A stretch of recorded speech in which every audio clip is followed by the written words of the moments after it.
오늘 성경 말씀은 야고보서 5장 7절에서 11절까지의 말씀입니다.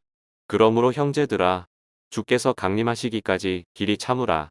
보라, 농부가 땅에서 나는 귀한 열매를 바라고 길이 참아 이른 비와 늦은 비를 기다리나니 너희도 길이 참고 마음을 굳건하게 하라.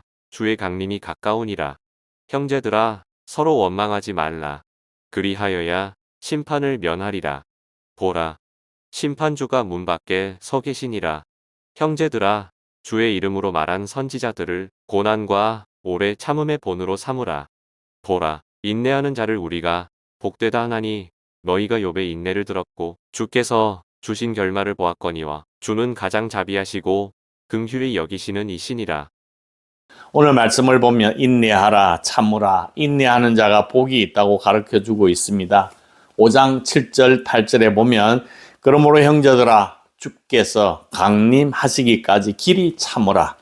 보라, 농부가 땅에서 나는 귀한 열매를 바라고 길이 참아 이른 비와 늦은 비를 기다리나니 너희도 길이 참고 마음을 굳게 하라. 주의 강림이 가까우니라. 그렇게 이야기를 했습니다.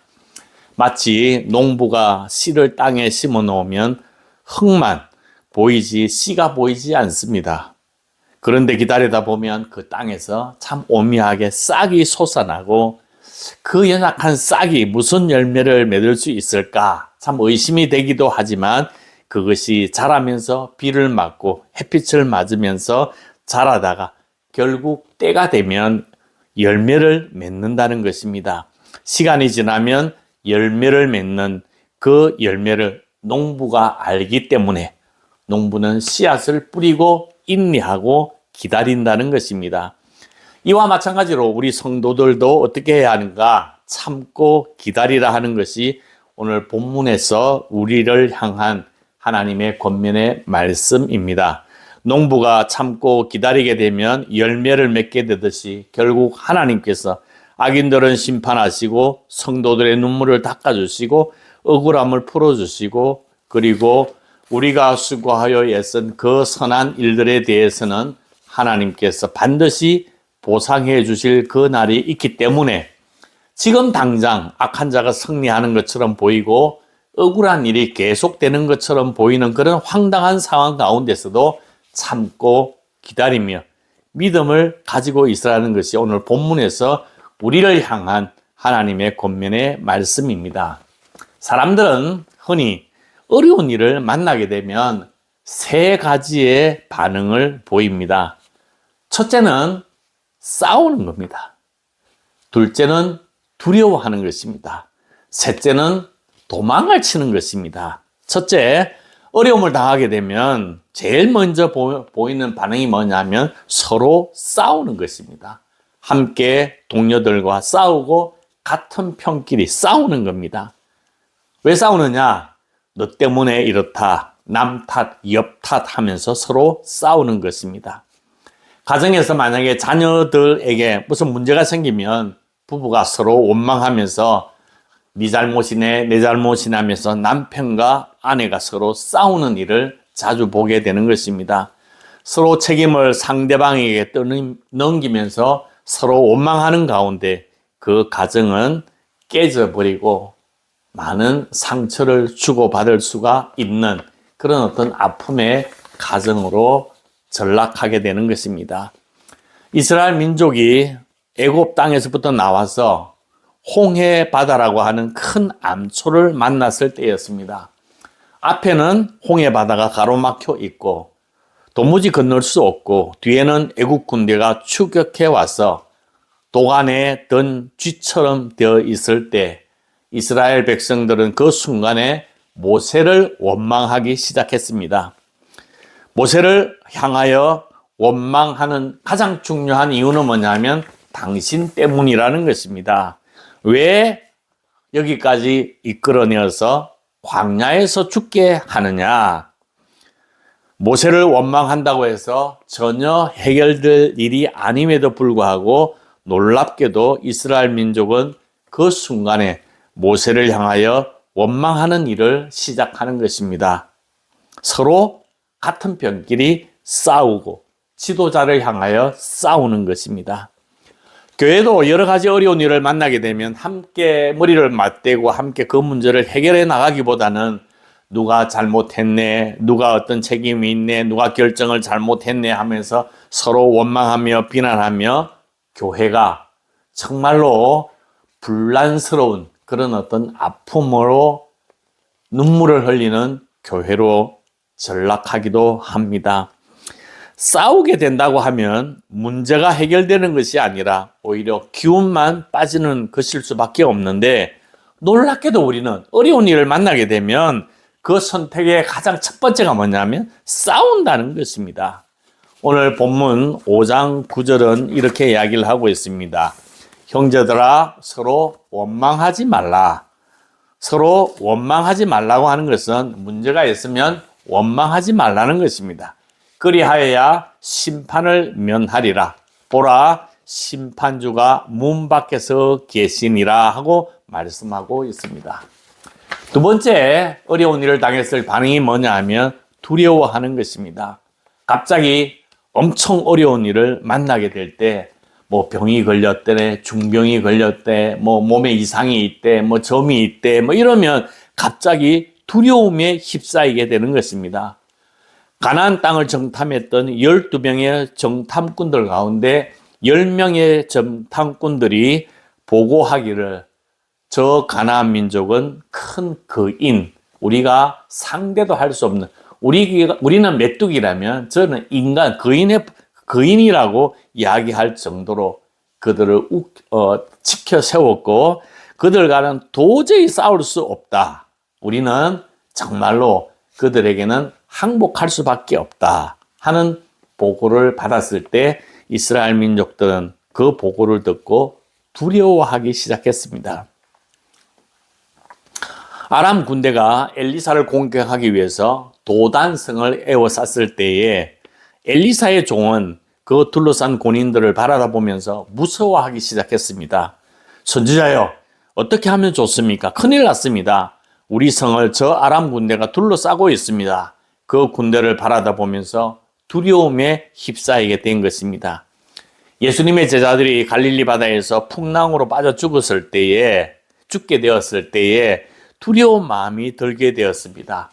우리가 갑자기 풍랑을 만난다든지 질병을 만난다든지 뭐 사업에 실패를 한다든지 관계가 끊어진다든지 하면 두려운 마음을 가지게 된다고 하는 것입니다.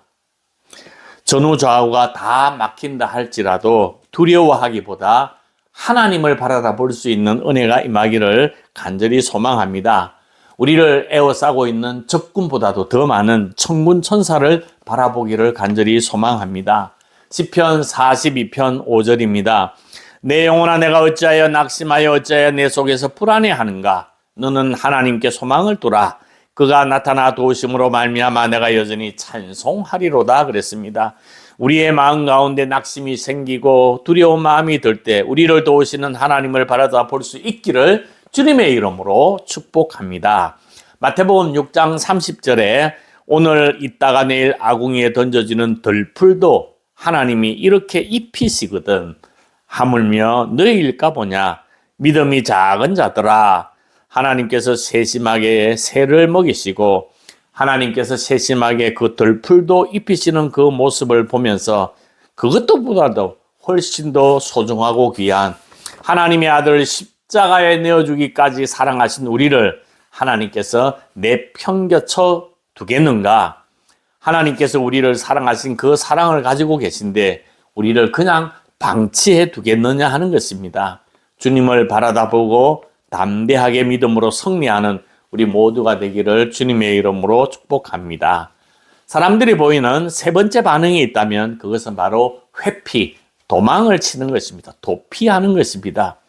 도망가 버리면 문제가 해결되는 것이 아니라 문제는 그대로 있고 그 문제를 잠깐 벗어나는 것뿐이라고 하는 것입니다. 도망간다 그래서 문제가 해결되는 게 결코 아니라고 하는 것입니다.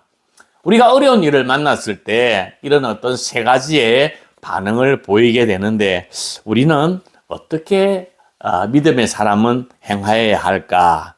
우리 믿음의 사람은 싸우거나 두려워하거나 도피하는 그런 반응이 아니라 반드시 해야 할 반응이 있다면 믿음의 반응이라고 하는 것입니다.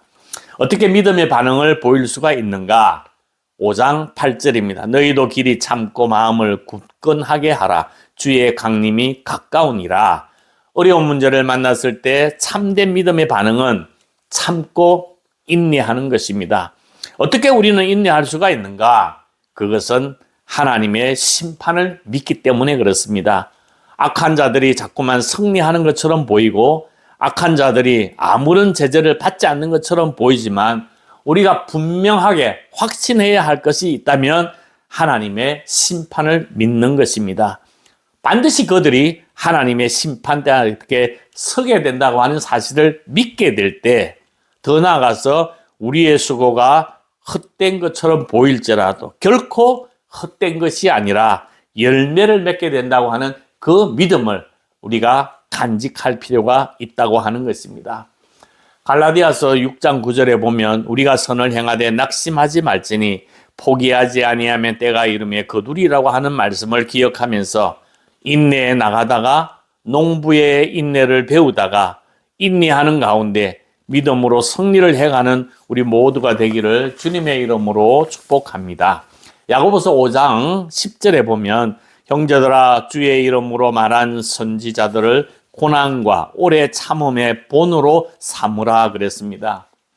에스겔은 성전 제사장으로 그발 강가에서 하나님의 선지자로 부름을 받고서 고난의 길을 가야 했습니다. 사람들이 듣든지 아니 듣든지 하나님이 말씀하신 일을 상징적인 행동으로 하나님의 말씀을 선포했습니다.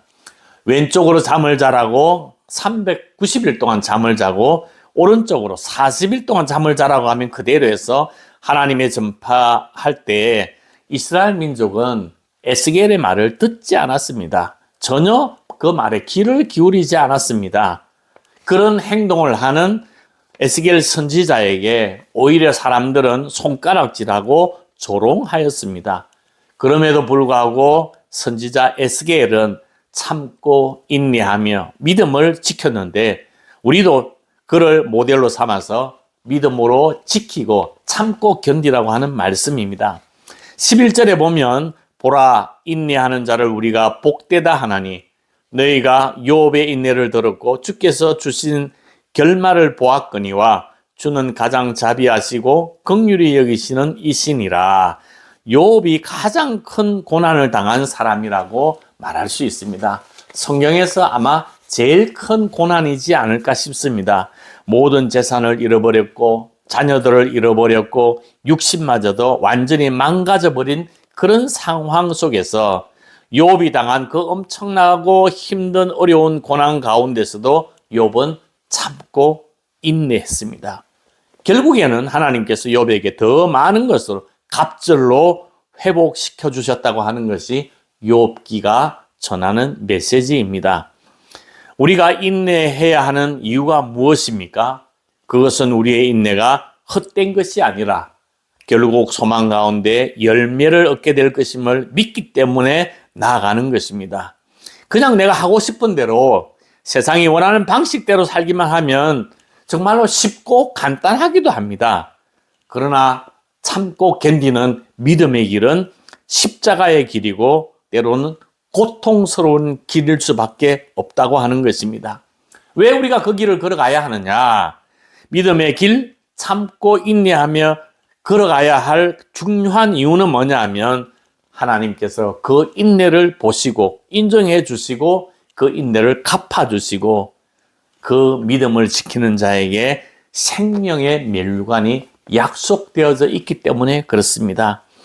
욥은 그 고난의 순간 가운데서도 힘들었던 기억들, 울었던 기억들, 아팠던 상처 때문에 하나님 앞에 울부짖습니다. 그럼에도 불구하고 믿음으로 욥이 하나님 앞에 고백하는 것은 그가 나를 단련하신 후에는 내가 정금같이 나올 거라고 하는 믿음의 고백을 하면서 인내할 수 있었던 것입니다. 사랑하는 만족교회 여러분, 어려운 문제를 당하거나 어떤 상황에 직면하더라도 결코 원망하지 마시기 바랍니다. 모든 선택은 자신에게 달려 있습니다. 힘들다고 다른 사람들을 욕하지 마시기 바랍니다. 불평하지 말고 원망하지 마시기 바랍니다. 어려운 일을 만날 때 두려워하며 벌벌 떨며 숨지 마시기 바랍니다. 도망하지 마시기 바랍니다. 저와 여러분이 분명히 기억해야 할 것이 있다면 믿음으로 반응하는 것입니다. 하나님은 살아계시고 우리를 너무도 사랑하시고 우리를 지금도 빚어가고 계시고 우리를 단련시킨 후에 정금같이 나오게 하실 그 하나님을 바라다 보면서 그 하나님에 대한 믿음의 고백으로 묵묵히 믿음의 길을 함께 걸어가기를 주님의 이름으로 축복합니다. 아멘.